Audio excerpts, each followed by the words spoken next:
맛있게 드셨어요? 안 드신 분은 나중에 우리 권사님 댁가 사 드셔. 네.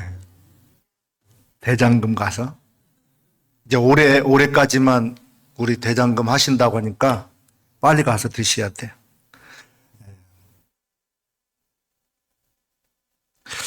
오늘은 이제 성탄절을 3일 앞두고 있는데 오늘 본문 누가복음 2장 1절에서 7절 말씀을 통해서 예수님 모실 방 있습니까? 라는 제목으로 함께 은혜를 나누려고 합니다. 예수님이 탄생하셨어요. 예수님의 탄생은 인류 역사 이래 최대 기적이고 또 복된 그런 사건입니다. 하나님이 신 예수님께서 육신을 입고 이 땅에 오신 거예요.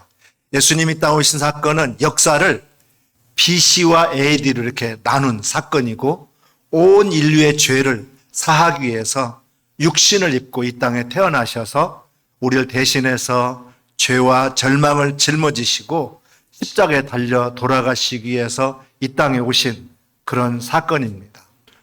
높고 높은 그 하늘에 보좌를 버리시고 천한 이 땅에 오셔서 놀라운 구원의 역사를 이루신 우리 주님을 찬양하고 영광을 우리가 돌려야 될 줄로 믿습니다. 예수님의 일생은 세 단어로 우리가 정리할 수 있어요. 낮아지심, 섬기심, 희생하심입니다. 예수님은 낮아지셔서 가난하고 병들고 고난당한 모든 약한 사람들을 주의 사랑으로 섬기시고 십자가에 희생하셔서 온 인류를 우리가 구원하셨어요. 무엇보다도 오늘 우리는 본문에서 예수님께서 태어나시던 날 생생한 상황을 전해 듣습니다.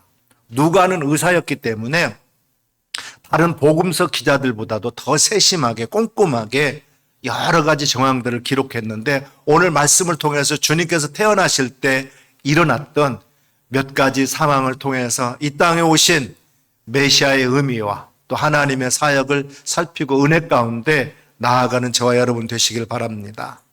예수님이 탄생할 때는 로마 황제 가운데 가장 역사 가운데 최고의 황제로 불리는 시저 어거스투누스 황제 제2시절입니다. 오늘 본문 1절 말씀에 보게 되면 그때가 가이사 아구수도가 영을 내려 천하로 다 호적하는 때라 그랬어요. 이 가이사 아구수도는 BC 30년에서 AD 14년까지 다스리던 것으로 알려진 사람인데 이 가이사가 내린 호적하라는 명령은 아마도 세금 징수를 목적으로 한 것으로 보이는데 성명, 직업, 재산, 친척관계를 관청 기록부에 등록하도록 했던 거예요. 학자 중에는 당시 로마가 14년마다 한 번씩 국세조사를 했는데 그 시기에 해당된 것이 아닌가 이렇게 생각하기도 합니다.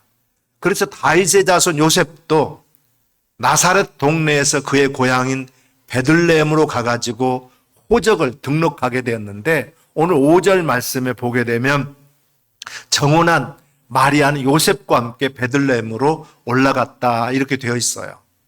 이 점이 좀 이상하지 않습니까? 당시 호적 조사의 통례에 의하면 대표자가 되는 남자만 올라가서 호적 상황을 작성하면 되었고 여자는 딸린 가족으로 굳이 함께 동행하지 않아도 돼요. 오늘 같은 경우에도 만약에 호적 조사를 굳이 고향에 가서 해야 한다고 하면 온 가족을 다 동원해 가지고 가도록 만들지는 않았을 거예요. 가장만 가고 어머니는 집에서 남아서 아이들도 돌보고 집안일도 살펴야 되니까 5절 말씀에 보면 마리아는 굳이 요셉과 함께 호적하기 위해서 베들레헴으로 그런데 올라갑니다. 근데 이 말씀에서 보면 그녀는 베들레헴에서 아기를 출산하게 되는데 즉 그녀가 요셉과 함께 호적하러 가겠다 했을 때 누가 보아도 시간상으로 계산해 보면 이제 마리아가 임신한 상태고 이제 해산할 날이 가까웠기 때문에 베들레헴에 올라가자마자 분만할 수밖에 없는 그런 상황에 처한 거예요. 누가복음 2장 4절에서 6절에 보면 요셉도 다윗의 집 족속이기 때문에 갈릴리 나사렛 동네에서 유대를 향하여 베들레헴이라 하는 다윗의 동네로 그 약혼한 마리아와 함께 호적하러 올라갔다 그랬어요. 그때는 마리아가 이미 잉태했고 또 해산할 날이 찼다 그랬어요. 그럼에도 불구하고 마리아가 왜 굳이 요셉과 함께 호적하러 베들레헴에 올라갔을까요? 마리아는 자신이 잉태한 아기가 구약에 예언된 그 메시아라는 걸 알았어요. 그렇다면 그가 수태고지를 받은 그 이후에 했던 일들이 무엇이었을까요? 물론 성경에는 그녀가 그 기간에 엘리사벳을 방문한 것을 기록하고 있어요. 그렇게 한 이유도 사실은 사적 용무가 아닌 메시아에 관한 사실을 확인하고 엘리사벳과 함께 이에 대한 대화를 나누기 위해서 엘리사벳을 찾아갔던 거예요. 그러면 그녀가 메시아를 낳을 것이라는 통고를 받고 이후의 시간을 무엇을 하면서 지냈겠습니까? 여느 엄마들처럼 태교에 힘쓰면서 착한 아기가 되기를 기대했겠습니까? 아마도 마리아는 임신하는 동안에 더욱더 메시아에 관한 구약 말씀들을 묵상하고 그때를 기다렸을 거예요. 메시아를 잉태하는 것을 알게 되었다면 하나님의 백성인 그가 경외하는 마음으로 오실 메시아에 대한 이미 주어진 성경 말씀을 묵상하면서 자신을 통해서 오실 그분을 준비할 것은 너무나도 당연한 이야기 아닙니까? 마태복음에 보면 동방박사가 헤롯의 궁전을 찾아가서 왕으로 나신 이를 찾았을 때 거기 있던 많은 대제사장들과 백성의 서기관들이 오실 메시아가 베들레헴에서 태어날 것이라 그렇게 알고 있었어요. 마태복음 2장 6절에 보면 또 유대 땅 베들레헴아 너는 유대 고을 중에서 가장 작지 아니하도다. 내게서 한 다스리는 자가 나와서 내 백성 이스라엘의 목자가 되리라 하였음이니이다 그랬어요.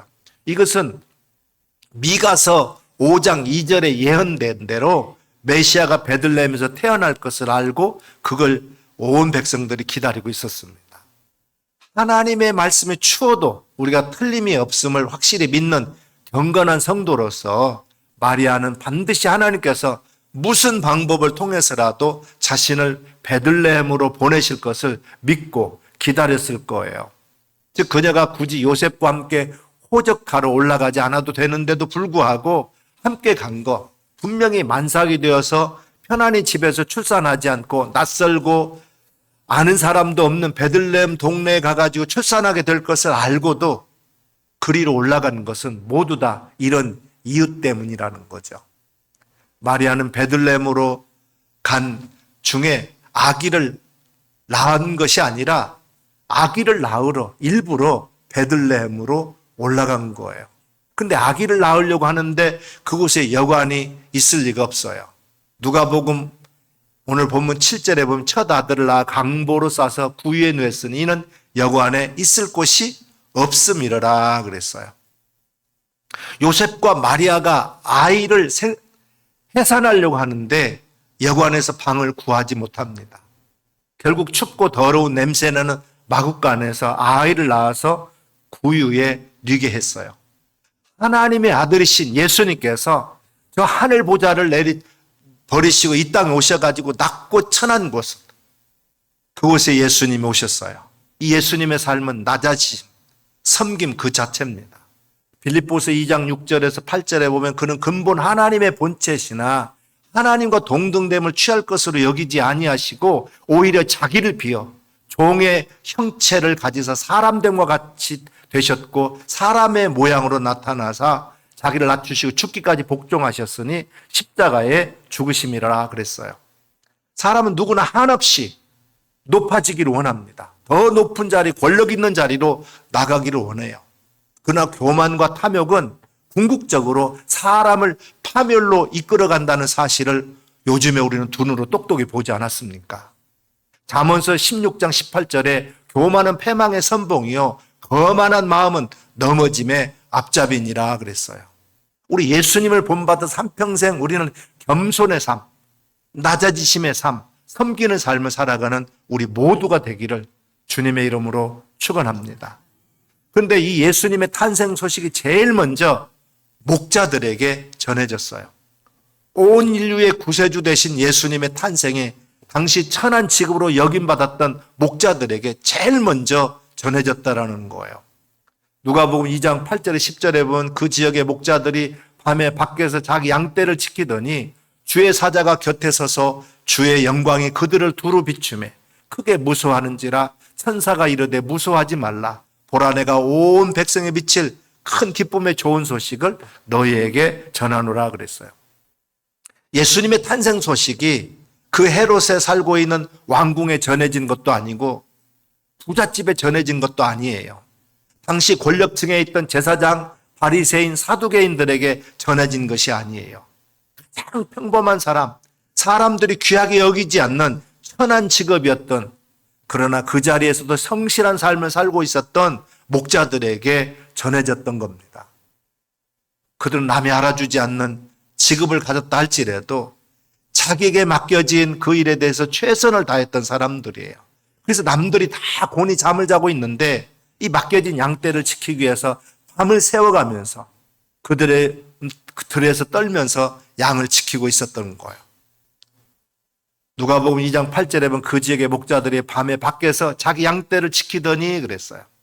편하게 자기 집에서 잠도 자지 아니하고 양떼를 지키기 위해서 밖에서 나와서 밤을 새우면서 짐승들로부터 양떼를 지키던 목자들에게 예수님의 탄생 소식이 알려지게 된 거예요. 목자처럼 우리 심령이 깨어 있어야 됩니다. 우리가 영적으로 깨어 있을 때 주님의 음성을 듣게 될 줄로 믿습니다. 베드로전서 5장 8절 말씀에도 보게 되면 근신하라 깨어라 너희 대적마귀가 우는 사자같이 두루다니며 삼킬 자를 찾나니 그랬어요. 절대로 우리 영이 잠들면 안 됩니다.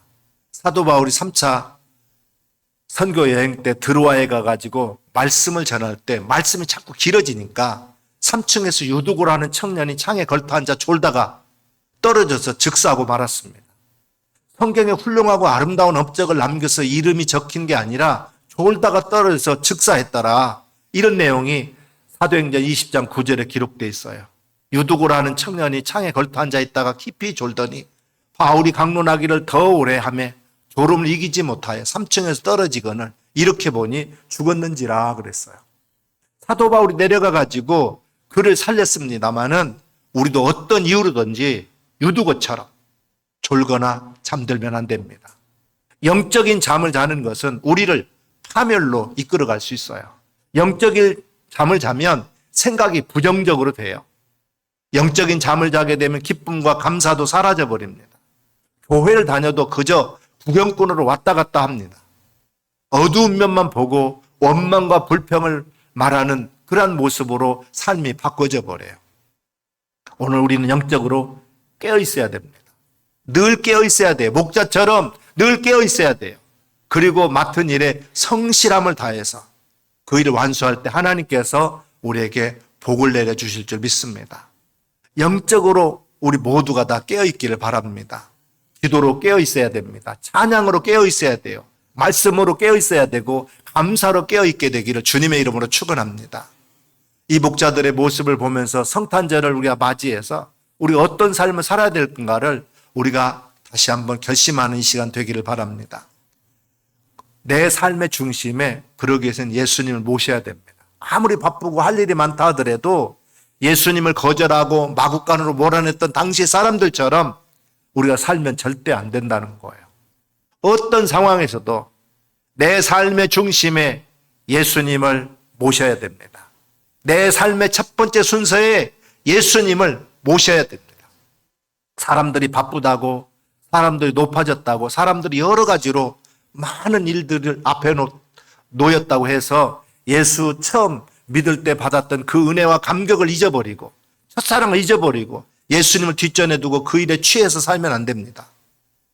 내 삶의 중심에 예수님이 계시지 않고 내가 그 자리를 잡고 있어요.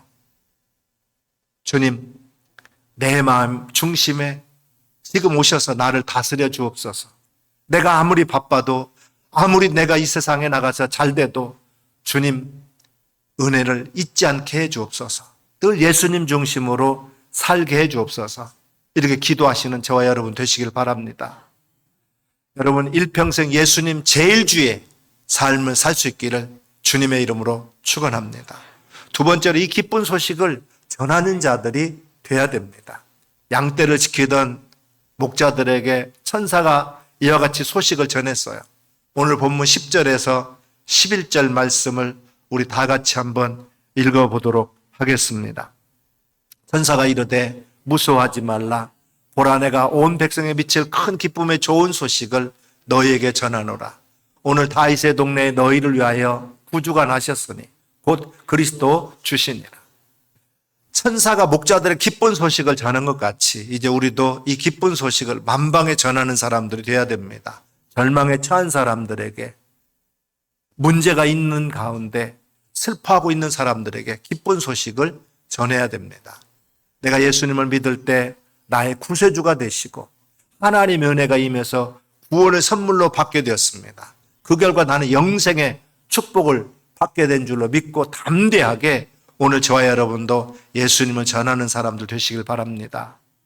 예수님만이 오늘 우리의 길이요 진리요 생명이 되신다는 사실을 우리가 널리 전해야 됩니다. 우리 예수님을 믿을 때 우리 하나님의 은혜가 우리에게 임함으로 말미암아서 영혼이 잘됨같이 범사가 잘되고 강건하게 되고 생명을 얻되 풍성히 얻게 되는 은혜가 우리 모두에게 임하게 될 줄로 믿습니다. 세 번째로 사랑의 실천자가 돼야 됩니다. 사랑은 말이 아니라 실천입니다. 절망에 처한 많은 사람에게 예수님의 사랑을 전해야 됩니다. 사랑을 우리가 실천해야 돼요. 고난당한 이웃을 우리가 돌봐야 됩니다. 우리 주변에 고개만 돌려보면 우리가 돌봐야 할 사람들이 얼마나 많은지 모릅니다. 독거노인, 소년, 소녀 가장, 몸에 장애를 가지고 있는 장애우들, 3만 5천 명의 탈북민들, 또 미혼모 가정 3만 5천 명, 또 200만 다문화 가족, 또 병중에 누워있고 늘 약을 먹고 아픈 몸으로 살아야 하는 고난에 처한 이웃들이 우리에게 너무나도 많이 있어요. 우리 교회도 종종 이제 거동이 불편해서 홀로 사는 어른들에게 반찬을 만들어 드리기도 하는데 오늘 우리가 섬겨야 할 이웃들이 많이 있습니다. 우리가 돌봐야 할 우리 형제고 자매들이에요. 우리 예수 믿고 축복받은 나는 나 혼자만 삶에 만족하면 안 됩니다. 한번 따라서 합시다. 나만 아는 사람은 나쁜 사람입니다. 네. 오늘 나만 알고 살면 안 돼요. 오늘 우리가 하나님을 믿고 우리 구원받은 사람들은 이 땅에서 다른 사람들을 우리가 돌보는 사람들이 되어야 됩니다. 우리에게 은혜를 주신 것은, 우리에게 복을 주신 것은, 우리에게 등 따뜻하고 배부르게 삶의 풍요로움을 주신 것은 우리 주위에 고통당하는 이웃을 돌보라고, 그것을 우리에게 선물로 주신 줄 믿습니다. 가진 것을 아낌없이 나누어서 그들을 사랑으로 섬기고 그들을 사랑으로 돌보는 주님의 귀한 자녀들이 다 되어야 될 줄로 믿습니다. 그것이 우리 하나님의 뜻이에요. 그것이 우리에게 맡겨진 또 사명이기도 합니다. 사도 바울은 이 복음 전파의 사명 중 죽어가는 영혼을 살리는 사명을 완성함에 있어서 생명조차도 귀하게 여기지 않는다고 그는 사도행전 20장 24절에 이렇게 고백하고 있어요. 내가 달려갈 길과 주 예수께 받은 사명, 곧 하나님의 은혜의 복음을 증언하는 일을 마치려 하면은 나의 생명조차도 조금도 귀한 것으로 여기지 아니하노라. 여러분 맡긴 사명을 감당하기 위해서 정말로 나의 생명조차도 조금도 귀한 것으로 여기지 아니하리라고는 이 사도 바울의 고백이 나의 고백이 되고 나의 삶이 되기를 주님의 이름으로 축원합니다. 여러분들이 주님의 사랑을 실천할 수 있게 되기를 바랍니다. 오늘 이후로 주님, 내가 주님 앞에 사는 그날까지 내가 받은 은혜를 베풀고 나누면서 살게 해 주옵소서. 고난당한 이웃들을 돌보면서 살게 하여 주옵소서. 내가 복받은 것으로 만족하지 않게 해주시고 우리 주위에 고난당한 자들을 생각하면서 그들을 사랑으로 돌볼 수 있게 해 주옵소서. 늘 기도하면서 실천할 수 있기를 바랍니다. 성탄절이 되면 늘 기억되는 아름다운 이야기가 있어요. 미국 중서부 어느 작은 마을에 9살 난 웰리스의 성탄절 이야기가 전해지는데요. 나이는 4학년이 되는 나이인데 지적 능력이 떨어져 가지고 2학년에 다니고 있었어요. 그러니까 지적 장애가 있어서 9살 난 아이로 몸은 크지만은 지적 수준은 초등학교 2학년 정도 수준이어 가지고 그들과 어울려야 될 그런 아이였어요. 근데 성탄절이 돼 가지고 교회 학교에서 이제 성탄절 연극을 하는데 다 역을 아이들에게 하나씩 다 맡겼습니다. 근데 요셉 역을 맡기고 마리아 역을 맡기고 그리고 목자 역을 맡기고 동방박사 역을 맡기는데 다 맡겼는데 이 웰리스에게 맡길 역이 없어요. 맡길 배역이 마땅한 게 없습니다. 말이 어눌하고 또 지적 능력이 떨어지니까 교회학교 선생님이 고민하다고 맡겨진 역이 이 여관 주인 역이었어요. 가만히 서 있다가 방 없어요. 이 딱 한마디만 하면 되는 역할이었어요. 연습을 시키고 또 시키고 또 시켜가지고 연습할 때 이 웰리스는 곧잘 했습니다. 그냥 요셉과 마리아가 와서 우리 아이가 태어나야 하는데 방을 달라고 그러면 가만히 듣고 있다가 없어요. 그러면 끝나니까요. 근데 성찬들이 되어가지고 온 저녁에 교인과 동네 사람들이 다 모였습니다. 이제 순서대로 착착 이제 연극이 진행되어 가는데 이 선생님은 웰리스 순서만 지나면 모든 것이 잘 끝나니까 조바심을 갖고 이제 커튼 뒤에 서성거리면서 무대 뒤에서 지켜보고 있는데 드디어 분장한 요셉과 마리아가 와가지고 이제 문을 두드립니다.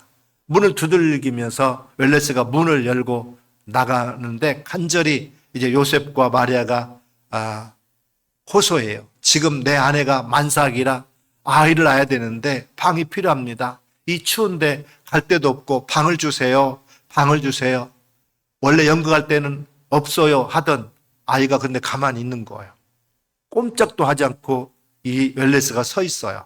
그래서 선생님이 뒤에서 방 없어요. 방 없어요. 이렇게 계속 얘기를 해도 꼼짝도 않고 있다가 갑자기 정신 차려가지고 빈 방 없어요. 그러니까 요셉과 마리아가 고개를 숙이고 뒤로 돌아가는데 그 모습을 웰리스가 보더니 눈물이 글썽글썽 하더니 소리를 지르는 거예요. 요셉 가지 마세요. 마리아를 데려오세요. 내 방을 쓰세요. 연극은 엉망이 됐지만 그 연극을 본 모든 어른들이 다 눈물을 흘리게 됐습니다. 이 웰리스의 순수한 마음, 우리도 정말 웰리스와 같이 예수님을 모실 마음의 방이 준비되어 있습니까?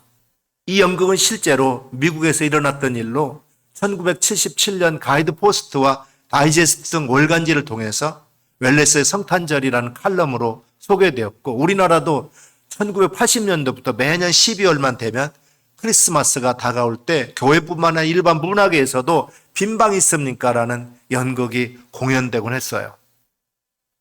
2024년 올해 성탄절에 만약 우리에게 주님이 오셔서 빈방 있습니까? 물어보실 때 우리는 어떻게 대답하겠습니까? 여러분 마음에 예수님을 모실 자리가 준비되어 있습니까? 여러분 마음속에 여러분의 탐욕, 이기주의, 고집, 교만이 가득 차서 예수님 모실 어느 한 공간도 없는 그런 모습으로 오늘 우리가 살고 있지는 않습니까?